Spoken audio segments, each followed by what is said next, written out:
नमस्कार प्यारे साथियों। आज की अपनी जो क्लास है मैथमेटिक्स की, आपको पता है रेगुलर अपनी क्लासेस चल रही हैं। और इस बार क्या हुआ कि जैसे अपने पास जो 7-8 दिन थे उसके अंदर आपकी क्लासेस नहीं आ पाई।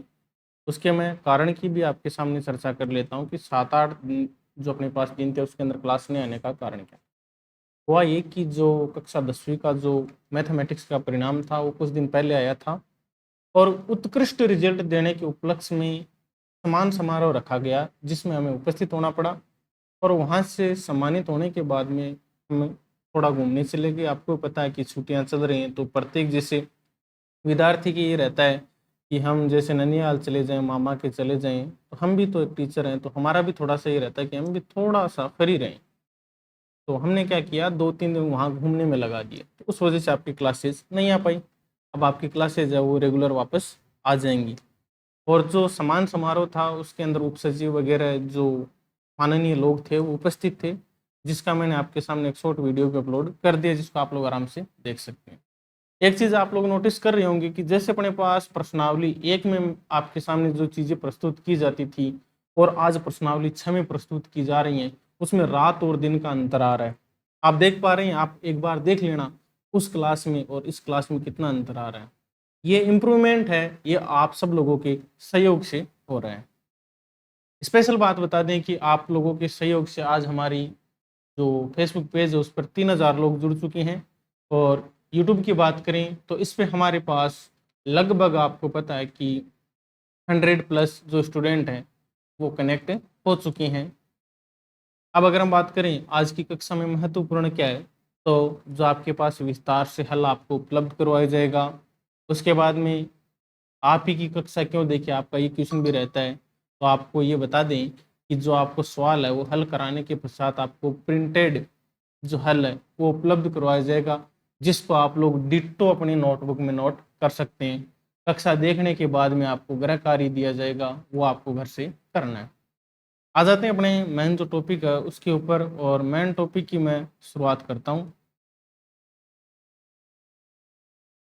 ये सवाल मैंने इससे पहले वाली कक्षा में आपको SW के लिए दिया था कि एक आकृति है 6.35 जिसमें दो त्रिभुज बन रहे हैं। जैसे मैं इस प्रकार की लाइन खींच दूं इस प्रकार की, तो यहाँ पर एक बिंदु अगर मैं O दे दूं, एक D दे दूं, एक C दे दूं, एक B, एक E। मैं उस सवाल पे जाने से पहले मैं आपको कुछ चीजें समझा रहा हूँ। अगर मैं आपके सामने सीधी लाइन खींचता हूँ ना, तो उसके ऊपर एक तरफ 180 डिग्री का कोण बनता है। कितने डिग्री का? 180 डिग्री का। तो मतलब सर ये डीबी के ऊपर पूरा कोण बनेगा, ये कितना बनेगा? 180 डिग्री। कितना बनेगा? 180 डिग्री। तो यहाँ पर आप लोग एक चीज नोटिस कर रहे होंगे कि अगर अगर मैं आपको ये दो रेखा खींची हुई, ये डी, ये बी, और ये ए, और ये सी, ये बिंदु ओ, ये कोण मैं आपको 125 डिग्री दे दूं और आपको बोल दूं कि ये कोण निकालना, तो आप लोग क्या करोगे? सर 180 डिग्री में से घटा देंगे। 180 डिग्री में से क्या कर दोगे? कितना घटा दोगे? 125। तो सर हमारे पास ये कोण आ जाएगा। यही होता है? हाँ सर बिल्कुल यही होता है। चलिए, ये आपको मैंने छोटी सी चीज बताई है, सवाल में आगे काम आएगी इस वजह से। अब हम अपने सवाल पे वापस आ जाते हैं। त्रिभुज ओडीसी के अंदर हमारे पास हुआ क्या, जो त्रिभुज ओडीसी है, जो अपने पास ट्राइंगल दे रखा है ना, ये वाला ओडीसी। ओडीसी कहाँ है सर? ये तो रहा बिंदु ओ, ये रहा डी, और ये रहा सी। सर एक त्रिभुज बन रहा है ना 3 रेखाओं से। उसके बाद में त्रिभुज ओ बी ए। सर ओ ये रहा, बी ये रहा, ए ये रहा। ये दोनों त्रिभुज एक दूसरे के समरूप हैं। उसके अलावा आपको जो कोण BOC है वो 125 डिग्री दे रखा है। कितना दे रखा है? 125 डिग्री। उसके बाद में कोण CDO, ये आपको कितना दे रखा है? सर 70 डिग्री दे रखा है। आपको निकालना है। आपके सामने मैं ये रेखा टेम्परेरी खींच देता हूँ। ये D, ये B, ये A, ये C, और ये O। ये लाइन मैंने आपके सामने टेम्परेरी खींची। आपको एक तो निकालना है कोण DOC, मतलब ये वाला कोण। ये वाला कोण, ये कोण आप कैसे निकालोगे? सर एक रेखा पर आपने थोड़ी देर पहले बताया था कि अगर सर इस प्रकार की रेखा है तो इसके पूरा कोण 180 डिग्री बनता है। लेकिन सर ये इतना कोण है ना, इतना, ये तो हमें 125 डिग्री दे रखा है, ये बच गया, ये कैसे निकालोगे? सर 180 में से अगर हम लोग 125 घटा दें तो आपके पास क्या आ जाएगा? कोण DOC। 180 में से 125 घटाते हैं तो क्या बचता है? सर 180 में से 125 घटाते हैं तो बचता है 55 डिग्री। कितने डिग्री? 55 डिग्री। तो ये हमारे पास क्या आ गया? 55 डिग्री आ गया। DOC कितने डिग्री? 55 डिग्री। अब आपको निकालना है कोण DCO। क्या निकालना है? DCO मतलब ये वाला कोण। यहाँ पर आपके सामने एक त्रिभुज बन रही है DCO।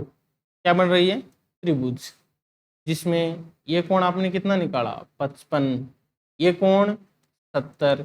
एक त्रिभुज के तीनों आंतरिक कोणों का योग कितना होता है? Sir 180 degree. तो सर हम लोग क्या लिख सकते हैं?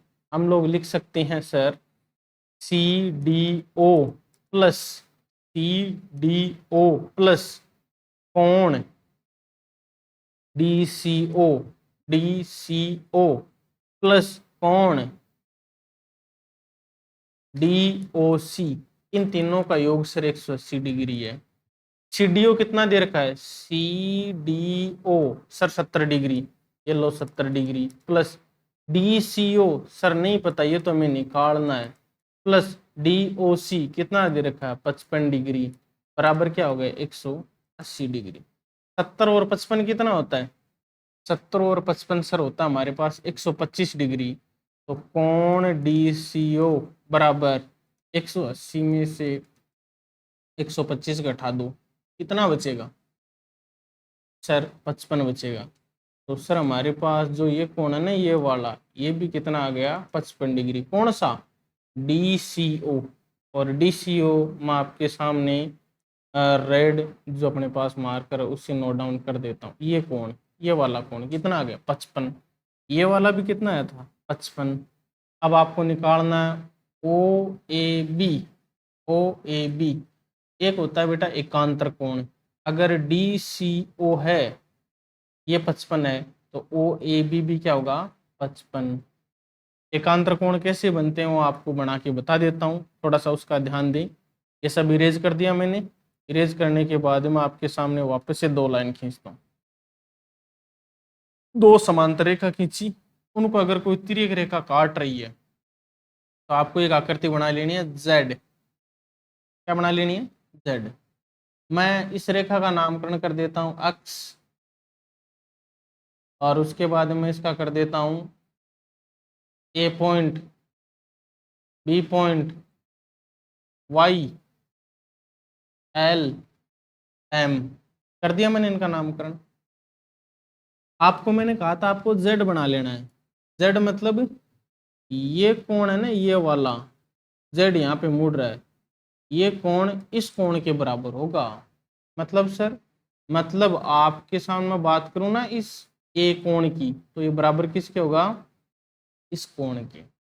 मतलब सर, मतलब ये अक्ष से चलोगे ए तक आओगे, फिर बी तक जाओगे, तो जो कोण अक्ष ए बी है वो बराबर होगा किसके? कोण ए बी एम के। किसके? ए बी एम के। आ गई आपको बात समझ में? ऐसे एकांतर कोण हम लोग निर्धारित करते हैं। अब आपको मैं प्रिंटेड जो हल है वो दिखा देता हूँ कैसे होते हैं आपके प्रिंटेड हल। सबसे पहले हमने कोण DOC लिया और BOC, कोण DOC और कोण BOC बराबर क्या होगा? 180 डिग्री। क्यों? क्योंकि रेखिक युग्म है। कोण DOC प्लस 125 डिग्री बराबर 180 डिग्री। तो अपने पास कोण DOC 55 डिग्री आ गया, मैंने बताया था। त्रिभुजों के तीनों आंतरिक कोणों का योग ये बताया था, यहाँ पे प्लस होगा, यहाँ पे क्या होगा? प्लस। तो ये क्या हो गया? 55 डिग्री DCO आ गया। और ये त्रिभुज ODC समरूप त्रिभुज OBA ये हो गया। तो अपने पास ये कोण क्या हो गया? बराबर हो गया। या तो आप एकांतर कोण का यूज कर सकते हो, और समरूप दिया है तो हम लोग सीधा बोल देंगे कि ये कोण क्या हो गए, ये भी 55 हो गए। तो तीनों कोण आपके पास 55-55 आ गए। कौन कौन से? एक तो आ गया सर हमारे पास ये रहा DOC, कोण DOC बराबर 55 डिग्री। एक आपके पास कौन सा आ गया सर? एक आ गया DCO, ये भी 55। एक सर अपने पास आ गया OAB। तीन ही कोण पूछे थे, सिंपल सा क्वेश्चन था। नेक्स्ट आपके सामने मैं बात कर लेता हूँ। अब वापस वही है, मैं आपको समझाऊंगा वापस चीजें, तो इससे अच्छा मैं आपके सामने प्रिंटेड ही समझाना शुरू कर दूँ। एक समलंब दे रखा है ABCD, जिसमें AB समांतर DC है कि विकिरण AC और BD परस्पर O बिंदु पर प्रतिच्छेद करते हैं। तो सबसे पहले मैं आपको बता दूं समलंब कैसे बनाना है, आपको मैं थोड़ा सा एक्सप्लेन कर दूं। इस प्रकार का समलंब बनाना है। आगे बात समझ में? समलंब की क्या विशेषता होती है? समलंब की विशेषता बताओ आप लोग मुझे, कि इसकी दो भुजा एक दूसरे के समांतर होती हैं। क्या होती हैं? समांतर। ये आपके सामने मैं समलंब बना दूंगा, बाकी दो भुजाओं का हमें नहीं पता, लेकिन दो भुजाएं समांतर होती हैं। अगर हम इसका नामकरण करो ना ABCD, तो सवाल के अंदर क्या बोला गया है कि AB समांतर DC है। AB समांतर मैंने पहले ही बोला कि समलंब के लिए शर्त समांतर है, तो अपने पास ये क्या हो गया? समलंब चतुर्भुज हो गया। विकिरण AC, विकिरण AC का मतलब इस एक को आप लोग C से मिलाओ, बी को आप डी से मिलाओ, तो ये ओ बिंदु पर काटते हैं, ओ बिंदु पर काटते हैं। और दो त्रिभुजों की समरूपता कसौटी का प्रयोग करते हुए आपको सिद्ध करना है DAO समरूप CBO। क्या सिद्ध करना है? आपको दो त्रिभुज सिद्ध करने हैं। कौन कौन से?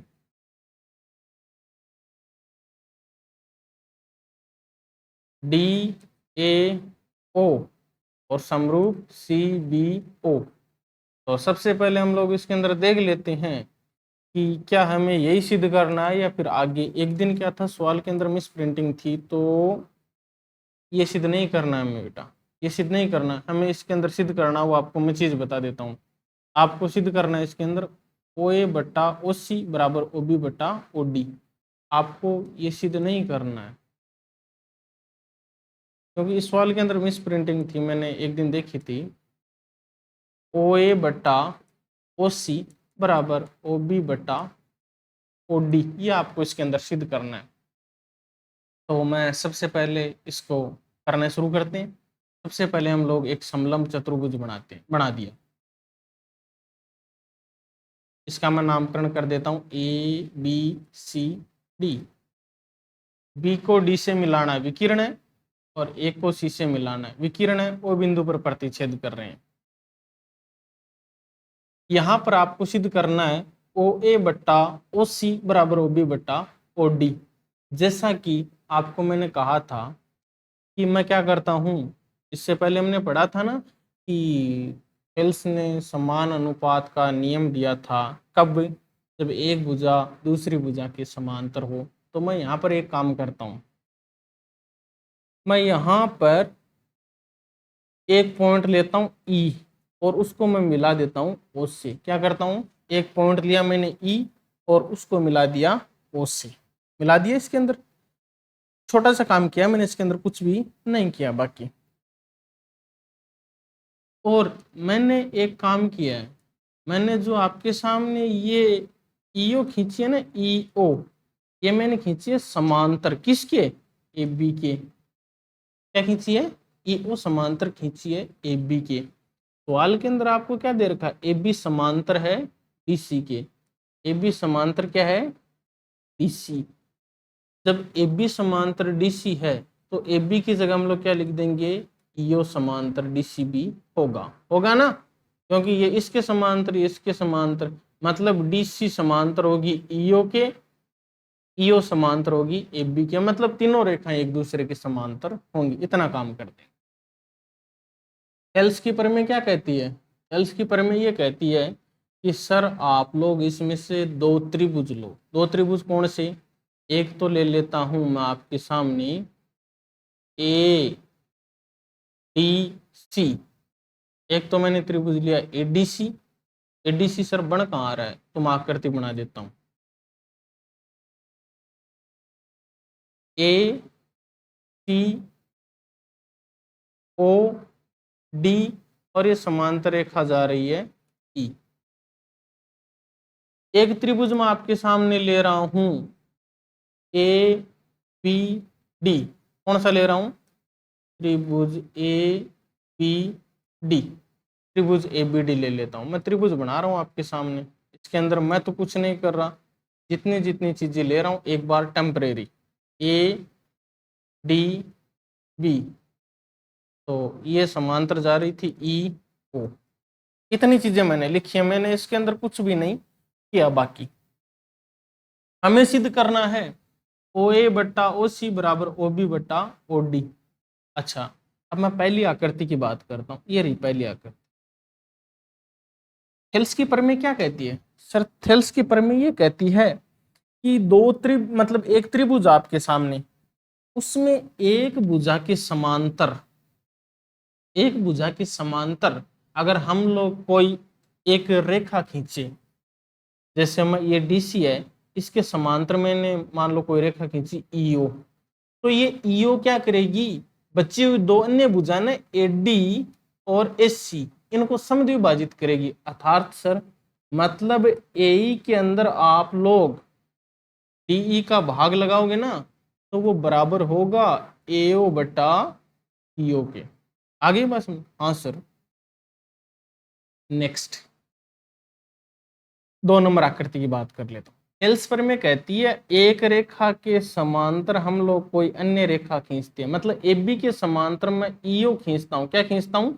ईओ। समांतर है तो ये दोनों अन्य भुजा को समान अनुपात में विभाजित करेगी। मतलब सर मतलब ए बट्टा ई डी है वो बराबर होगा पीओ बट्टा डीओ के। हाँ सर ये तो बात सही है आपकी। अच्छा, इसको मैं समीकरण 2 दे दूं और इसको मैं समीकरण 1 दे दूं, कर सकते हैं इतना काम? हाँ सर। दोनों जगह आपको एक चीज सेम नजर आ रही है, कॉमन। क्या है सर? ए बट्टा ई डी, ए बट्टा ई डी या ए बट्टा डीई। तो सर इसके अंदर हम लोग एक काम कर सकते हैं। क्या कर सकते हैं? समीकरण 1 में जो ए बट्टा डीई दिया हुआ है, इसकी जगह हम लोग क्या लिख सकते हैं सर? समीकरण 2 से बीओ बट्टा डीओ। तो ये लो बीओ बट्टा डीओ बराबर एओ बटा सीओ। क्या ये सिद्ध हुआ? हाँ सर बिल्कुल ये सिद्ध हो गया। हमें तो यही तो चाहिए था हमने। अब इसके अंदर आपको जो लिखित रूप है वो आपको मैं दिखा देता हूँ थोड़ा सा। सबसे पहले सवाल के अंदर एक समलंब है ए बी सी डी, ये समलंब है। इसके अंदर बेटा जो नामकरण किया हुआ थोड़ा सा आगे पीछे किया हुआ है, थोड़ा सा इसका ध्यान रखना, कोई बात नहीं। जिसमें ए बी समांतर है डीसी के, ए बी समांतर है डीसी के, इसका नामकरण हम लोग ऐसा कर लेते हैं, चलो देख लेते हैं। ए बी और उसके बाद में सी यहाँ लिख देता हूँ और डी यहाँ लिख देता हूँ, थोड़ा सा अच्छा लगे इस वजह से। क्यों? क्योंकि नंबर वाइज चले, पहले ए आता है फिर बी आता है फिर सी आता है फिर डी आता है, इस वजह से। बी डी ओ बिंदु पर ओ परस्पर प्रतिच्छेद करती है, कर रही है बी डी ओ पर प्रतिच्छेद कर रही है। कौन से विकिरण के साथ में? एसी विकिरण के साथ। एसी और बी डी दोनों ओ बिंदु पर प्रतिच्छेद करते हैं। हमें सिद्ध करना है ओ ए बट्टा ओ सी बराबर बराबर क्या सिद्ध करना है? बराबर सिद्ध करना है हमें। इसके अंदर भी मिस प्रिंट है, इसको थोड़ा सा मैं इरेज कर रहा हूँ। हमें सिद्ध करना है ओ ए बट्टा ओ सी बराबर ओ बी बट्टा ओ डी, ये हमें सिद्ध करना है। सबसे पहले दिया है प्रमाण ए बी समांतर सी डी, ए बी समांतर सी डी या ए बी समांतर डी सी। यहाँ पर अब आपको एक चीज नोटिस करनी, ए बी ओ कोण है वो बराबर है किसके? एकांतर कोण है डीसीओ का। मतलब अब हमें क्या करना पड़ेगा? वापस नामकरण इसके अनुसार ही रखना पड़ेगा। नामकरण क्या करना पड़ेगा? इसके अनुसार ही रखना पड़ेगा, हमें भी परेशानी ना हो। तो हम लोग इसका नामकरण ऐसे रखते हैं। क्या दिया सवाल के अंदर? जो ए बी ओ ये कोण बराबर है किसके सर? डी सी ओ के कारण एकांतर कोण। क्यों? दो समांतर भुजाएं उनके बीच में तिर्यक रेखा काट रही है। क्या काट रही है? तिर्यक रेखा काट रही है। और वो तिर्यक रेखा काटेगी तो जेड बनाएगी, मैंने शुरुआत में आपको बताया था।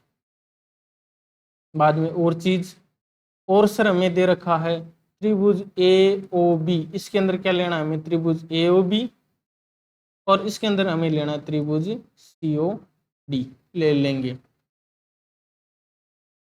ए बी ओ बराबर था डी सी ओ, कारण एकांतर कोण। उसके बाद में ए ओ बी बराबर है सी ओ डी, कारण तिरछाभिमुख कोण। तिरछाभिमुख कोण। तो ए कसौटी के अनुसार, कौन सी कसौटी के अनुसार?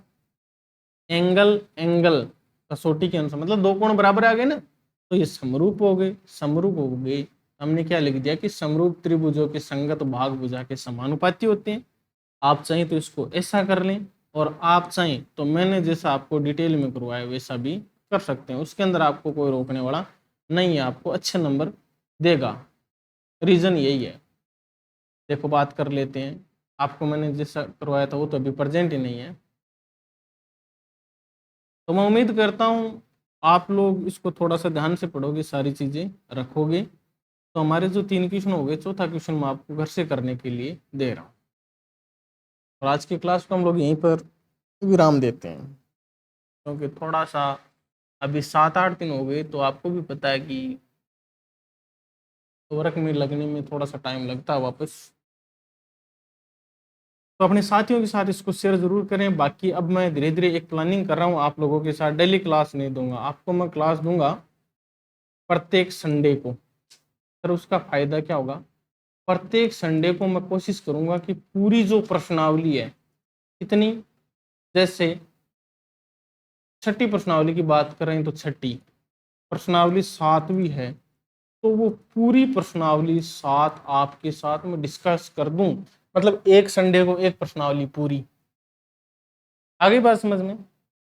तो हमें थोड़ा सा इसमें टाइप करने में भी टाइम लगेगा, तो मैं इसको कोशिश करूंगा कि नेक्स्ट संडे से आपको सारी चीज़ें एक साथ मिल जाएं। तब तक आप लोग अपने साथियों के साथ भी इनको शेयर किया करो, क्योंकि इनको बनाने में भी थोड़ी मेहनत लगती है, और एक व्यक्ति का भी काम नहीं है आपको ये लगे कि सर नहीं। ठीक है।